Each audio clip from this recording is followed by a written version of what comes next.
বাংলাদেশের রাজনীতিতে সুবাতাস বইতে চলেছে। একদিকে বিদায়ের ঘণ্টা, অন্যদিকে ক্ষমতার মসনদ।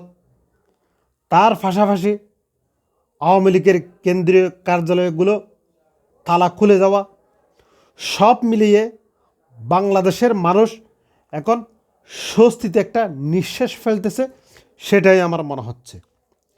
বাংলাদেশে এতদিন পর্যন্ত যেভাবে একটা ভূমিকম্পের মতো অবস্থা ছিল, সেই ভূমিকম্প থেকে বের হয়ে এখন স্বস্তির বাতাস যে বয়ে যাচ্ছে, সেটা বিভিন্ন রাজনৈতিক ব্যক্তিদের এবং গণমাধ্যম কর্মীদের চোখে চোখ রাখলেই দেখা যায় বিষয়টা অত্যন্ত স্বস্তি এবং আরামদায়ক।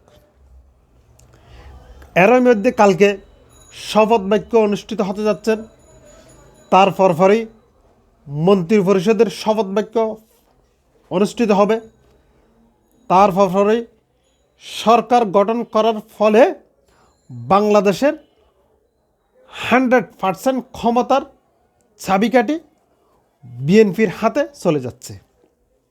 তখনই তারা নির্বাচিত করবেন রাষ্ট্রপতি এবং প্রধানমন্ত্রী।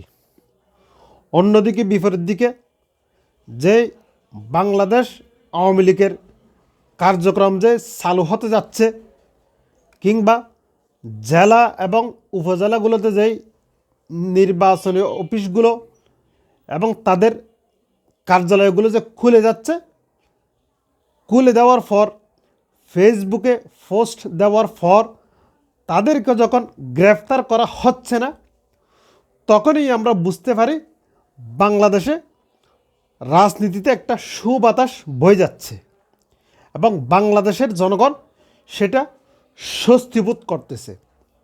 নির্বাচন হয়ে যাওয়ার পর একটা রেজিউমের যখন চেঞ্জ হয়েছে, পরিবর্তন হয়েছে, সেই পরিবর্তনের মাধ্যমে আমরা দেখতে পাচ্ছি বাংলাদেশের ব্যবসা বাণিজ্য থেকে শুরু করে, রাজনীতি থেকে শুরু করে, শিক্ষা প্রতিষ্ঠান থেকে শুরু করে এবং চায়ের দোকান থেকে শুরু করে সব জায়গাতে যে নির্বাচনী আলাপ এবং ডক্টর ইউনূস সাহেবের যে রিজিউম চেঞ্জ হতে চলেছেন, সেই বিষয়টা নিয়ে আলোচনা হচ্ছে।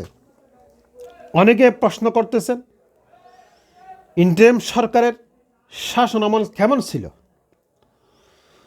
ইন্টারিম সরকারের শাসন আমলকে নিয়ে বাংলাদেশ আওয়ামী লীগ অত্যন্ত কুরুচিপূর্ণভাবে গালাগাল করতেছেন।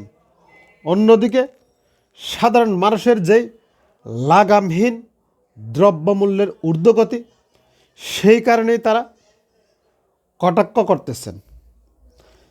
যারা 24-এর গণ আন্দোলনে স্বতঃস্ফূর্তভাবে রাস্তায় নেমে আসছিল, তারাও মনে করতেছেন, হাই আমরা কি করলাম।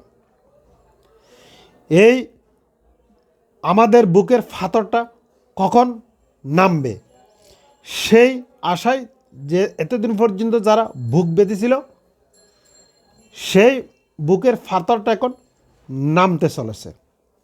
সেই কারণে বলতেছি, বাংলাদেশের রাজনীতিতে সুবাতাস বইতে চলেছেন।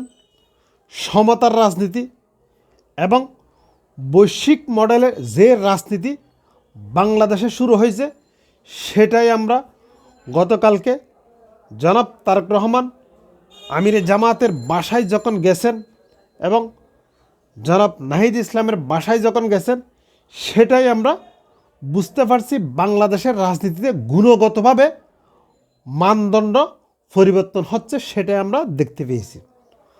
অন্যদিকে যে বাংলাদেশের সব দলের যে রাজনীতি করার যেটা অধিকার, সেটা আমরা বাংলাদেশ আওয়ামী লীগের কার্যালয়গুলো খুলে যাওয়ার মাধ্যমে সেটা বুঝতে পারতেছি। আমরা চাই স্থিতিশীল বাংলাদেশ, আমরা চাই সমতার বাংলাদেশ, আমরা চাই সমৃদ্ধশালী বাংলাদেশ। সেই কারণে বলতেছি, বিএনপি যখন ক্ষমতায় আসছে, জনগণের ম্যান্ডেট বুঝে, জনগণের চাওয়া পাওয়া বুঝেই যাতে রাজনীতি করেন, সেই আশা আমরা ব্যক্ত করব। সবাই সুস্থ থাকবেন, ভালো থাকবেন। আল্লাহ হাফেজ।